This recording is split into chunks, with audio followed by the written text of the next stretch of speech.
As a rheumatologist, I witness a devastating pattern in my senior patients. They follow all the rules, eating what they believe are the healthiest foods, yet their bone density continues to plummet. There is one specific popular vegetable that, when consumed incorrectly, is actively working against them, and I need you to know which one it is before it's too late. To truly grasp the danger, we must first understand the miracle that is your bone matrix. Think of your skeleton not as a lifeless scaffold, but as a bustling living city made of a specialized connective tissue. This matrix is the very foundation of your physical structure, providing the strength that allows you to stand, walk, and live your life. It is a complex and dynamic material, constantly being built up and broken down in a process that, when healthy, keeps you strong and resilient against the stresses of daily life. Within this foundational framework, the first crucial component is collagen. Imagine the steel rebar used in a concrete building. That is what collagen is to your bones. It forms a flexible, fibrous web that gives your bones their tensile strength and ability to bend slightly without shattering. Without this protein mesh, your bones would be as brittle as chalk, snapping under the slightest pressure. This collagenous structure is the scaffold upon which the entire strength of your skeleton is built, a vital element often overlooked in discussions about bone health. But flexibility alone isn't enough. Woven into this collagen web are mineral crystals, primarily calcium phosphate, in a form known as hydroxyapatite. This is the concrete that fills in the rebar structure, providing the immense compressive strength and rigidity your bones are known for. It's this mineral component that gives your bones their density, the very thing we measure in a DEXA scan. The perfect marriage of flexible collagen and hard minerals is what makes bone a unique and incredibly strong biological material, superior to any man-made equivalent. What many people don't realize is that bone is a living, dynamic tissue in a constant state of renewal. This process is called remodeling, a beautiful dance performed by two types of cells. Osteoblasts, the builders that lay down new bone matrix, and osteoclasts, the demolishers that clear away old or damaged bone tissue. In your youth and early adulthood, the builders work faster than the demolishers, leading to a net gain in bone mass. This delicate balance is the key to maintaining a strong skeleton throughout your life. This beautiful, balanced dance of creation and removal, however, begins to change as we age. For a variety of reasons, including hormonal shifts, the activity of the osteoclast demolisher cells can start to outpace that of the osteoblast builder cells. This leads to a net loss of bone mass, a condition that begins as osteopenia and can progress to full-blown osteoporosis. Your structural foundation becomes more porous and fragile, setting the stage for devastating fractures from simple falls, or sometimes from no apparent trauma at all. This brings us to a critical point that forms the basis of our entire discussion today. Simply eating calcium-rich foods is only half the battle. If your body cannot properly absorb and utilize that calcium, it is essentially useless. The most important factor is bioavailability. How much of a nutrient you consume is actually available for your body to use. It is in this crucial step of absorption where the hidden danger lies, where a seemingly healthy diet can go terribly, terribly wrong. To understand the root of this problem, we must look at things from a plant's perspective. Plants cannot run away from predators, so over millions of years they have developed sophisticated chemical defense mechanisms to protect themselves from being eaten. These compounds can deter insects, microbes, and even larger animals, often by making their nutrients difficult or impossible to digest and absorb. They are a brilliant evolutionary strategy for the plant, but they can pose a significant challenge to the animals, including humans, that consume them. These defensive compounds are known collectively as anti-nutrients. As the name implies, they are substances that can interfere with the absorption of essential nutrients in your digestive system. While they exist in many plant foods, they are usually in quantities small enough that a varied and balanced diet can easily handle them. However, when a diet becomes too reliant on a few specific foods that are exceptionally high in certain anti-nutrients, the protective mechanisms of the plant can begin to actively harm the health of the consumer. This isn't a fringe concept or a new discovery. You may have already heard of some of these compounds, such as phytates found in grains and legumes, which can bind to minerals like iron and zinc, or lectins found in beans, which can cause digestive distress for some individuals. These are well-established concepts in nutritional science. The key takeaway is that not every single compound within a healthy food is necessarily beneficial for human health, especially when consumed in very large quantities. But there is one specific anti-nutrient that I am most concerned about when it comes to the bone health of my senior patients. It's a compound called oxalic acid, or more commonly, oxalates. These are simple organic acids that plants produce in part for their own calcium regulation, but also as a potent defense. When an insect or animal eats the plant, these oxalate compounds form sharp, microscopic crystals in their mouth and digestive tract, creating an unpleasant and irritating sensation, thus discouraging them from eating more.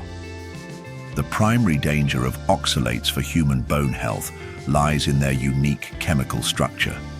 They act like tiny, powerful magnets for minerals, possessing an incredibly strong affinity for binding with them. Their favorite mineral to bind with by far is calcium. When oxalates and calcium meet in your digestive tract, they latch onto each other with a chemical bond so strong that your body can no longer separate them. They form an insoluble compound called calcium oxalate, which your body cannot absorb.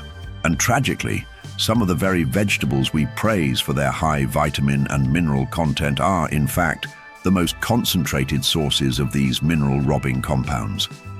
It creates a cruel paradox where an individual trying their best to improve their health by eating more superfoods can inadvertently be flooding their system with a substance that actively blocks the absorption of the very mineral most critical for their bone integrity. This sets up a dangerous chain of events inside the body. So, the time has come to name the specific vegetable that I see causing the most damage in my clinic, especially when consumed raw and in large quantities day after day. That vegetable is spinach. I know this is shocking for many. For decades, we've been taught that spinach, like Popeye's favorite food, is a powerhouse of calcium and iron, a cornerstone of a healthy diet. And while it is true that spinach contains these nutrients, it is also one of the most oxalate-dense foods on the planet. This is the nutritional trap that so many fall into. A cup of cooked spinach technically contains over 240 milligrams of calcium, a fantastic number on paper. However, because of the massive amount of oxalates present in those same leaves, the vast majority of that calcium is bound up and rendered unavailable for your body to use. The very thing you are eating it for, its mineral content, is the very thing that is being stolen before your body even gets a chance to absorb it. And spinach is not entirely alone in this category. It belongs to a family of high oxalate plants that you need to be aware of, especially if you have risk factors for bone loss. This includes other popular health foods like Swiss chard, rhubarb, beet greens, and even nuts like almonds. While these foods offer other benefits, their high oxalate load means they should be consumed with awareness and not in the massive quantities that have become fashionable in some health circles. Now, this absolutely does not mean that all leafy greens are a threat. It is vital to make this distinction. Vegetables like kale, especially curly kale, broccoli, bok choy, and romaine lettuce, for instance, are exceptionally low in oxalates and are fantastic sources of bioavailable calcium and vitamin K. The key is not to fear vegetables, but to understand them. Diversifying your greens is one of the most powerful strategies to protect yourself, ensuring you get a wide range of nutrients without overloading on any single anti-nutrient. The risk has been magnified in recent years by a specific health trend, the daily green smoothie or the giant salad loaded with raw baby spinach.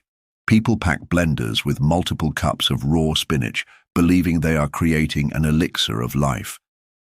In reality, for a vulnerable individual, they are consuming a concentrated dose of oxalates far beyond what our ancestors would have ever encountered. This modern method of consumption is what transforms a healthy food into a potential metabolic problem. Let me be perfectly clear so there is no confusion. Spinach itself is not an evil food that must be banished from your kitchen forever. The problem, as is often the case in toxicology and nutrition, lies in the dose and the preparation. A small amount of cooked spinach in a varied diet is unlikely to cause any harm to a healthy person. But the chronic high-dose consumption, especially in a raw form, is what I see contributing to the silent erosion of bone in my senior patients. This dissolving of the bone matrix begins with a simple yet devastating event in your gut.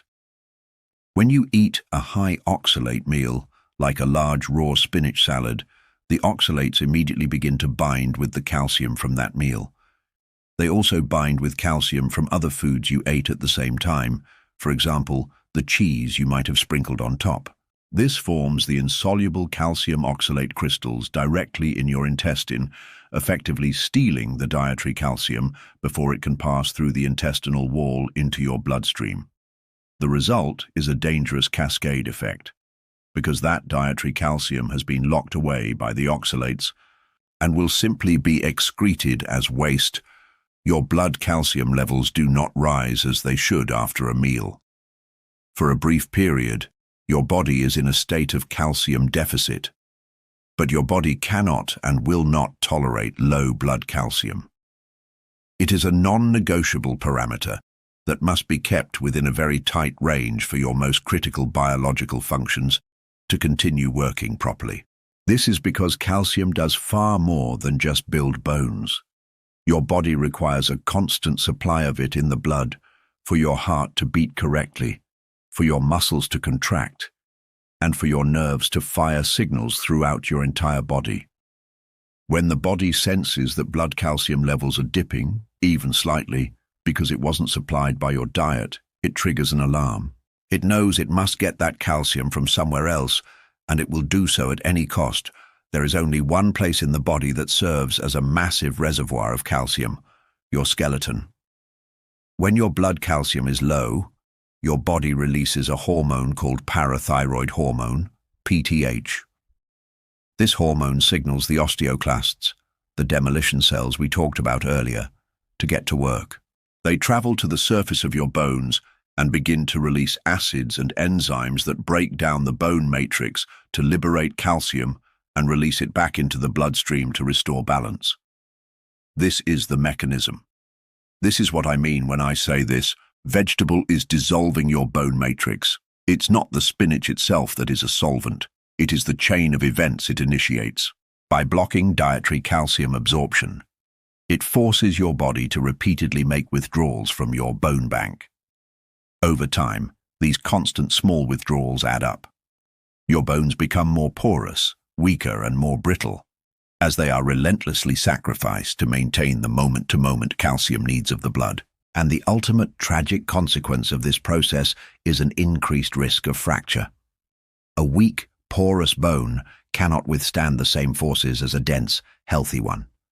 A simple trip over a rug, a cough, or even a strong hug can be enough to cause a vertebral compression fracture or a broken hip, injuries that can be life-altering for a senior, often leading to a cascade of declining health, loss of independence, and a significant decrease in quality of life. Now, it's important to state that the risk associated with high oxalate foods is not the same for everyone. The impact is highly individual and depends on a variety of factors, including your genetics, gut health, and overall dietary patterns. For a young, healthy individual with strong bones and a varied diet, the effect might be negligible. But for specific groups of people, the danger is significantly amplified, and they must be far more cautious with their intake. The primary group at risk, and the focus of this video, is seniors. As we age, our bone density is naturally declining, our stomach acid production can decrease, impairing mineral absorption, and the entire bone remodeling process is already tilted towards loss. Adding a high oxalate diet on top of this pre-existing vulnerability is like pouring gasoline on a fire. It accelerates the very process of bone demineralization that we are trying so desperately to slow down. Another group that must be extremely careful are individuals with a personal or family history of kidney stones. Over 80% of kidney stones are made of calcium oxalate. This indicates that these individuals already have a problem with processing and excreting oxalates from their bodies. For them, a high oxalate diet not only threatens their bones, but also significantly increases their risk of forming painful stones in their urinary tract, creating a dual threat to their health. Furthermore, people with compromised gut health, such as those with inflammatory bowel disease, Crohn's disease, or leaky gut syndrome, are at an elevated risk. A healthy gut lining provides a barrier that limits how much oxalate is absorbed from your intestines into your bloodstream. When this barrier is damaged or overly permeable, a much larger amount of oxalates can pass through, placing a greater burden on the body and increasing the potential for systemic problems, including mineral binding. And finally, I must specifically address women in the postmenopausal stage. The sharp decline in estrogen that occurs during menopause dramatically accelerates bone loss. Estrogen is protective of the skeleton, and when it's gone, the osteoclast cells become much more active. A postmenopausal woman is already in a battle to preserve her bone density, and a diet that further robs her of essential calcium can be particularly devastating, dramatically increasing her risk of osteoporosis and fragility fractures. The point of identifying these risk groups is not to create fear, but to foster awareness and empower you to make personalized, informed decisions about your diet. The key is to understand your unique physiological landscape. If you fall into one or more of these categories, it doesn't mean you can never eat spinach again, but it does mean you need to be much more strategic and mindful about how and when you consume it and other high-oxalate foods. This brings us to the most important part of our discussion, the solutions. The goal is not to create a long list of forbidden foods. The goal is to arm you with knowledge so you can outsmart the plant's defense mechanisms and enjoy these foods safely. You do not need to banish spinach or almonds from your life. You simply need to learn the simple traditional preparation methods that our ancestors knew intuitively, methods that neutralize the threat. The single most effective strategy is to cook your high oxalate vegetables. The majority of oxalates are water-soluble. When you boil or steam vegetables like spinach or Swiss chard, a significant portion of the oxalates leaches out into the cooking water. Studies have shown that boiling can reduce oxalate content by up to 87% and steaming by up to 45%. Simply discarding that cooking water is a powerful way to dramatically lower your oxalate intake while retaining many of the other valuable nutrients. Another brilliant strategy is to always pair high oxalate foods with a source of calcium. Remember how oxalates bind to calcium in the gut? You can use this to your advantage. By eating spinach in a cream sauce or having some cheese or yogurt alongside a meal with almonds, you provide sacrificial calcium in the gut. The oxalates will bind to this dietary calcium in your stomach and intestines, and the resulting calcium oxalate will be safely excreted, preventing the oxalates from being absorbed into your bloodstream to cause problems elsewhere. The golden rule of nutrition is, and always will be, variety. Avoid getting stuck in a rut of eating the same healthy meal every single day. Rotate your greens. Have a spinach-based dish, cooked, of course, on Monday, a kale salad on Tuesday, and a stir-fry with bok choy on Wednesday. This diversification ensures you get a broad spectrum of vitamins, minerals, and phytonutrients, while preventing the buildup of any single anti-nutrient like oxalates to a level that could become problematic. Hydration is also a key player in managing your body's oxalate load. Drinking plenty of water helps to dilute oxalates in your urine, making it less likely that they will crystallize and form kidney stones. It also supports overall kidney function, which is essential for filtering and excreting waste products. It's also wise to be mindful of very high-dose vitamin C supplements, as excess vitamin C can be converted into oxalate within the body, adding to your total load.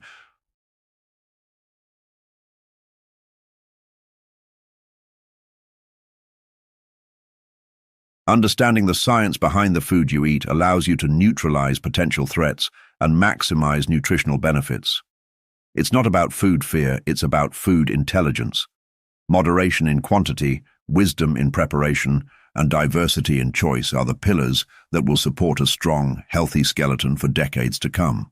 This journey through the science of bone health reveals a crucial truth. The most dangerous thing is not a specific vegetable, but a lack of deeper understanding. Nutrition is filled with nuance, and knowing how these compounds interact with your unique body is the real key to lasting health and vitality.